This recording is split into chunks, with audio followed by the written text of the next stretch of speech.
Movie start होती है और हम एक आदमी और उसके एक बेटे को देखते हैं जो कि समुद्र के किनारे मछलियां पकड़ने आए हुए थे। तभी इस आदमी के बेटे के रोड में कोई भारी सी चीज फंस जाती है। उनको ऐसा लग रहा था कि जैसे उनके रोड में कोई बहुत बड़ी मछली आ गई हो, मगर वो जब देखते हैं तो वो एक गाय का कटा हुआ सर होता है।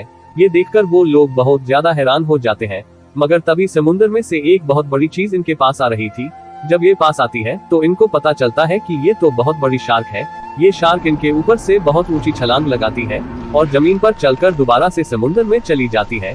ये बात इन दोनों के लिए बहुत ज्यादा हैरान करने वाली थी कि आखिर एक शार्क जमीन पर कैसे चल सकती है। इसके बाद हमें इस मूवी की स्टोरी 3 दिन पीछे की दिखाई जाती है। हम पानी में बने हुए एक लैब को देखते हैं जहाँ पर कुछ साइंटिस्ट और डॉक्टर एक प्रोजेक्ट पर काम कर रहे थे। हम यहाँ पर इस लैब के हेड को देखते हैं जिनके अंदर ये सारा प्रोजेक्ट था। ये यहाँ पर अपने इन्वेस्टर को बता रहे थे कि हम कैंसर की मेडिसिन बना रहे हैं और साथ ही हम जेनेटिक मॉडिफिकेशन भी करने वाले हैं जिससे कि ये मटेरियल हमें बार बार मिलता रहेगा। इस पर एक इन्वेस्टर कहता है कि ये चीज तो बहुत ज्यादा खतरनाक हो सकती है, लेकिन इस लैब के हेड साइंटिस्ट को अपने एक्सपेरिमेंट पर पूरा यकीन था। इसके बाद यहाँ पर एक डॉक्टर अपनी कंट्रोल मशीन को भी दिखाता है जिससे ये लोग शार्क को कंट्रोल करते हैं। अब इसी लैब में एक लड़के को भी देखते हैं जिसका नाम अथन होता है। इसको वो शार्क के बारे में बहुत ज्यादा इन्फॉर्मेशन थी, इसलिए लैब के साइंटिस्ट और डॉक्टर ने इसको अपने साथ रखा हुआ था। अब लैब का हेड इस लड़के से शार्क को यहाँ पर बुलाने के लिए कहता है। अब यहाँ पर ये लड़का एक रोड से एक मरी हुई मछली को टैंक पर लटका देता है जिससे कि वो बहुत बड़ी शार्क अचानक से आके उस मछली को खा जाती है। लेकिन अब ये सीन देखने के बाद यहाँ पर सबकी हालत खराब हो जाती है और यहाँ पर शार्क दोबारा से वापस चली जाती है। इसके कुछ वक्त के बाद यहाँ पर लैब का हेड एक्सपेरिमेंट के तीसरे फेज को स्टार्ट करने को कहता है, पर तभी यहाँ पर एक लड़की जो हेड के साथ यहाँ पर काम किया करती थी वो उससे कहती है कि अभी तक हमें लेटेस्ट एक्सपेरिमेंट का रिजल्ट नहीं मिला, इसलिए इतना जल्दी ऐसा कुछ करना खतरनाक भी हो सकता है। लेकिन हेड को किसी भी बात की फिक्र नहीं थी और वो तीसरे एक्सपेरिमेंट को स्टार्ट करने को कहता है। वो लैब से एक मशीन को शार्क के पास भेजते हैं जो वहाँ पर जाके शार्क की जिन ट्रांसफॉर्म करती है, लेकिन यहाँ पर शार्क की नेचर बदल जाती है। लेकिन किसी तरीके से उनका ये एक्सपेरिमेंट सक्सेसफुल हो जाता है। अब इस बात से लैब के सभी लोग बहुत खुश होते हैं, लेकिन दूसरी तरफ उस शार्क में अजीब से बदलाव हो रहे थे। इसके बाद लैब में जो हेड की सेक्रेटरी थी जो उसको इस एक्सपेरिमेंट को रोक रही थी, वो ग्लास के पास खड़ी थी। शार्क उस ग्लास के पास आने लगती है, लेकिन जब वो देखती है तो शार्क वहाँ से चली जाती है। तभी यहाँ पर लैब का हेड आता है और वो अपने सेक्रेटरी से कहता है कि वो उसकी छोटी बेटी को अपने साथ लेके जा रहा है और वो उसको कहता है कि जब तुम फ्री हो तो उसको पिक कर लेना। इसके बाद हम यहाँ पर एक दूसरे डॉक्टर को फोन पर बात करते हुए देखते हैं। यहाँ पर अचानक से इमरजेंसी अलार्म ऑन हो जाते हैं। ये देखकर वो डॉक्टर सभी को अपने पास बुलाता है। यहाँ पर ये सभी लोग बहुत ज्यादा परेशान हो जाते हैं क्योंकि शार्क का हेल्थ इंडिकेटर ड्रॉप होने लगा था। ये सब देखकर वो लड़की जो लैब के हेड के साथ काम किया करती थी वो अपने मशीन से शार्क के पास कोई सिग्नल बिहेव करती है, लेकिन अब वो शार्क का हार्ट रेट बिल्कुल डाउन हो जाता है और ये लोग अब ये समझ रहे थे कि शार्क अब मर चुकी है। लेकिन वहाँ पर अचानक से वो शार्क उनके टैंकर में आ जाती है और वो वहाँ पर एक डॉक्टर को मार देती है। अब ये सब देखकर वहाँ के सभी लोग बहुत ज्यादा डर जाते हैं और वो लोग फौरन अपने लैब के टैंकर को बंद कर देते हैं। लेकिन अब यहाँ पर ये बात किसी को भी समझ नहीं आ रही थी कि वो शार्क अचानक से लोगों को क्यों खा रही है। अब वो लड़का भी यहाँ पर आ जाता है जो शार्क के बारे में सारी इंफॉर्मेशन रखता था। वो यहाँ पर डॉक्टर और साइंटिस्ट से आकर पूछता है कि आखिर तुमने शार्क के साथ क्या किया है। तभी वहाँ पर एक चश्मे वाला डॉक्टर बोलता है कि तुम्हें इसके बारे में जानने की कोई भी जरूरत नहीं है। तभी वहाँ पर वो शार्क उनके लैब के ग्लास पर अटैक करने लगती है। ये लोग ये समझ रहे थे कि वो शार्क उस ग्लास को नहीं तोड़ सकती क्योंकि वो बुलेट प्रूफ था, लेकिन थोड़े ही देर में वो शार्क उस ग्लास को तोड़ देती है और यहाँ पर कोई भी कुछ नहीं कर पाता क्योंकि सब कुछ अचानक हो रहा था और कोई भी अपने आप को नहीं संभाल पा रहा था क्योंकि लैब में बहुत ज्यादा पानी आ गया था और सब लोग डूब रहे थे और सबकी हालत बहुत ज्यादा खराब हो गई थी।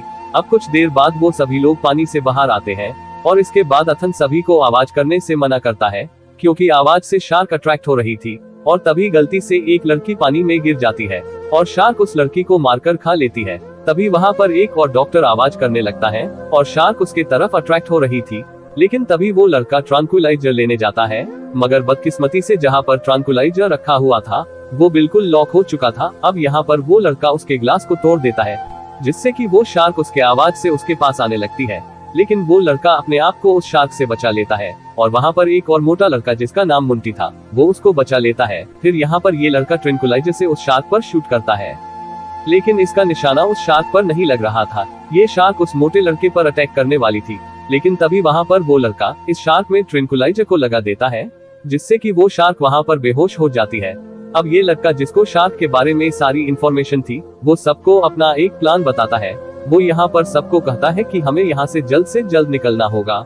लेकिन ये सभी लोग यहाँ पर बहुत ज्यादा डर रहे थे, क्योंकि उन लोगों को पानी में से गुजर के जाना था और पानी में अभी भी शार्क मौजूद थी जो कि बेहोश थी और किसी भी वक्त वो होश में आ सकती थी।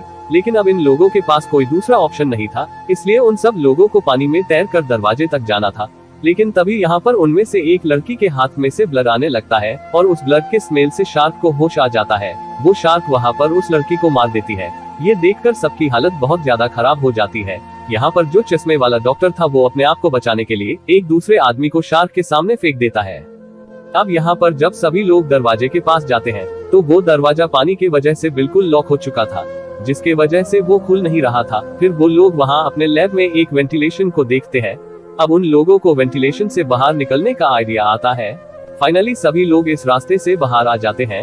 अब इन सबको ये लग रहा था कि खतरा इनसे दूर हो चुका है, लेकिन जब वो लोग जमीन पर दरारों को देखते हैं तो बहुत ज्यादा हैरान हो जाते हैं और ये लोग समझ जाते हैं कि अभी भी यहाँ पर कुछ ना कुछ गलत है।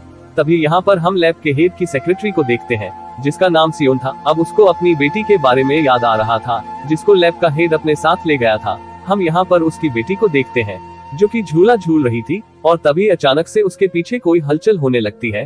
वो शार्क उड़ते हुए जमीन पर आ जाती है। उस शार्क को देखकर वो बच्ची बहुत ज्यादा डर जाती है और खुद को बचाने के लिए एक पाइप में चली जाती है, लेकिन वो शार्क उस पाइप को भी तोड़ देती है और उस बच्ची को खाने के लिए उसका पीछा करती है।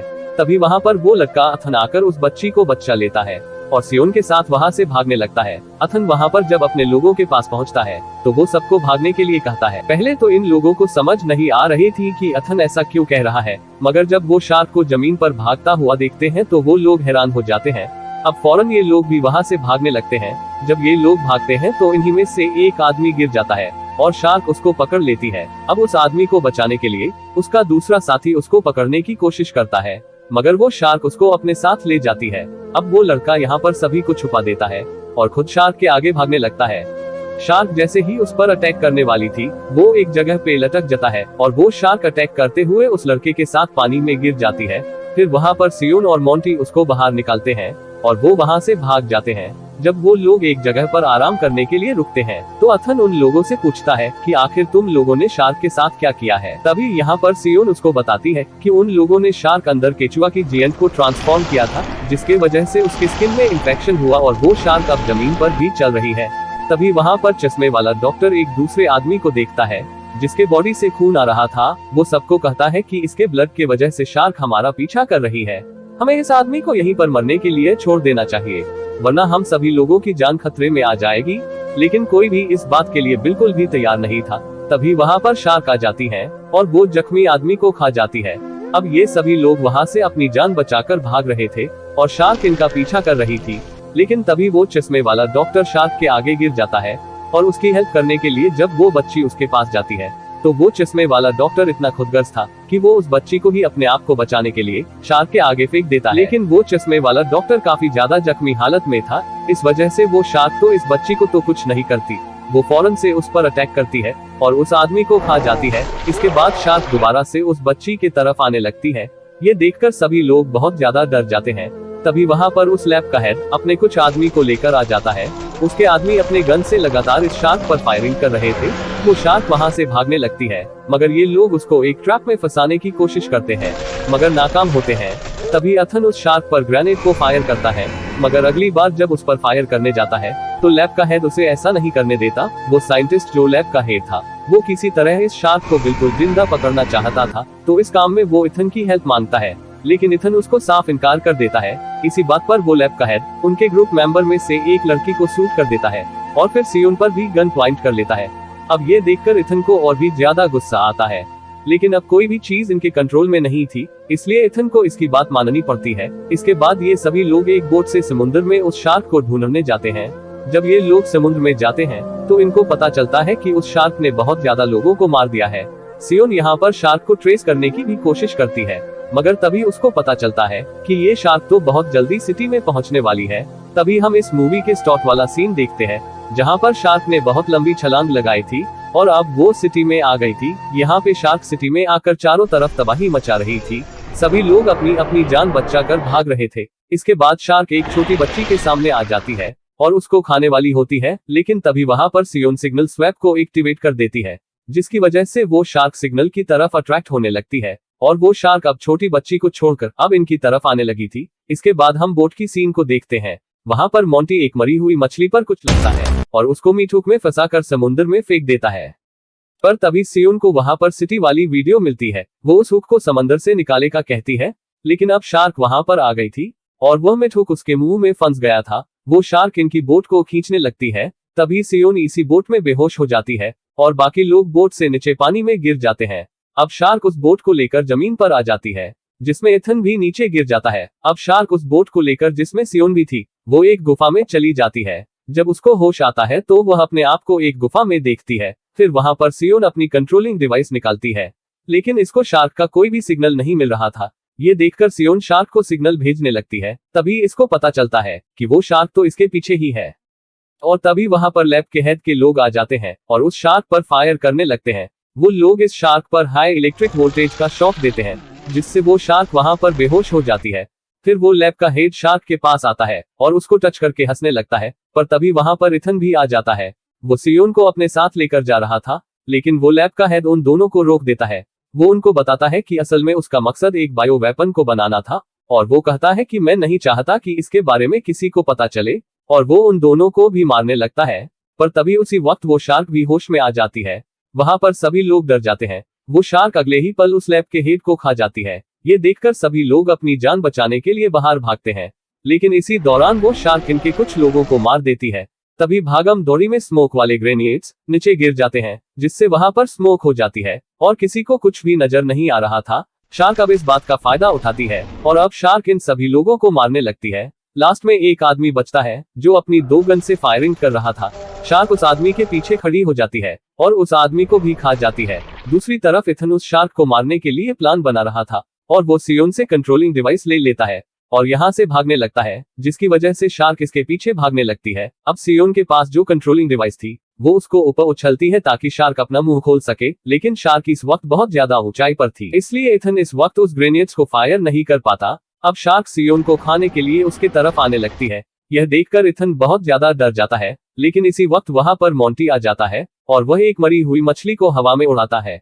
जब शार्क उस मछली को खाने के लिए अपना मुंह खोलती है, तब इथन उसके मुंह के अंदर काफी सारा ग्रेनेड्स को फायर कर देता है, जिसके वजह से शार्क के अंदर बहुत ज्यादा ब्लास्ट होने लगते हैं और शार्क मर जाती है। लेकिन अब सियोन और माउंटी को कहीं पर भी इथन नजर नहीं आ रहा था। वह लोग ये समझते हैं कि वो मर चुका है, जिससे ये लोग बहुत ज्यादा रोने लगते हैं और दुखी हो जाते हैं।